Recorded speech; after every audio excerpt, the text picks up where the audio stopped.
We'll continue our breaking news coverage about the sentencing of Vance Boelter. We have new details just into the newsroom a few minutes ago. We now know he'll face 2 life sentences plus 40 years.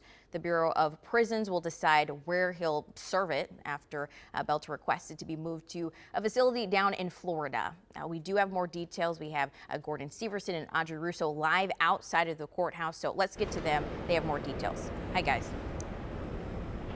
Cece, that sentence was exactly what was agreed upon in the weeks leading up to today. Now, Gordon was in the main room while it was happening. You were there about an hour before the proceedings started. Tell me a little bit about what the mood was like in the room. Well, everyone was kind of preparing for this, and it was, a lot of conversations. There was close to 200 people in the room, but the moment that Senator John Hoffman walked into the room, all the conversations stopped, immediately went quiet, and that was kind of the tone for the next, 2 hours as we listened to 14 people share their victim impact statements, and we heard from several members of Mark and Melissa Hortman's family. We heard from their parents, we heard from their children, just some devastating stories about how this still affects them every single day. It was, hard to listen to for 2 hours just to hear how much pain was caused by these attacks. And we know that Vance Boelter had to listen to all of that as well for that same period of time.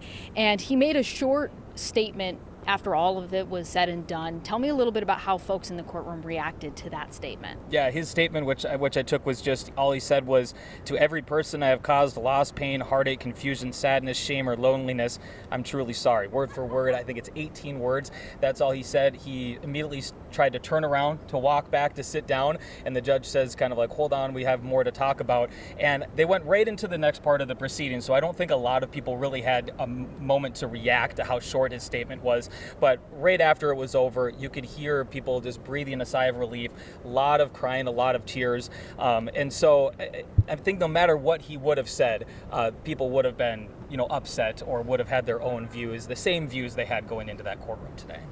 Yeah, obviously a really difficult situation, a really difficult day in court, and we know that these proceedings are going to continue with the state's case. Did you get a sense of, I guess maybe aside from relief, did you get a sense that folks feel like this has been settled?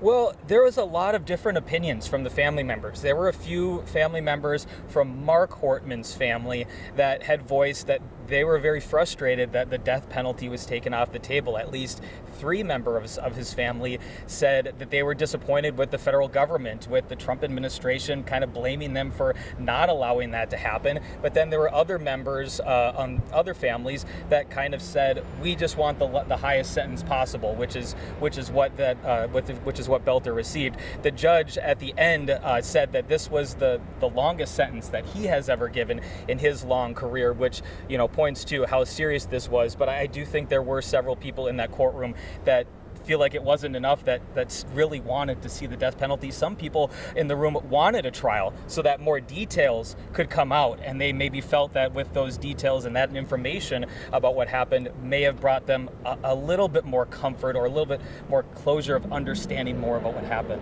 And it seemed like every person who got up to speak noted the historic nature of what happened, losing a political couple to what appears to be politically motivated violence. So that's obviously something that's going to be a conversation regardless of whether there's a trial or not. And in this case, obviously there's not, but there's obviously a lot of emotion in the courtroom today. Cece, I'll send things back to you. Gordon and Audrey, thank you so much for recapping that. Like you said, a lot of emotions today during this federal sentencing, and a few words from Vance Boelter. Of course, as you mentioned, still needing to go through that state sentencing. So we'll continue to, of course, follow this sentencing and the reaction from it. We'll let you guys get back to the courtroom.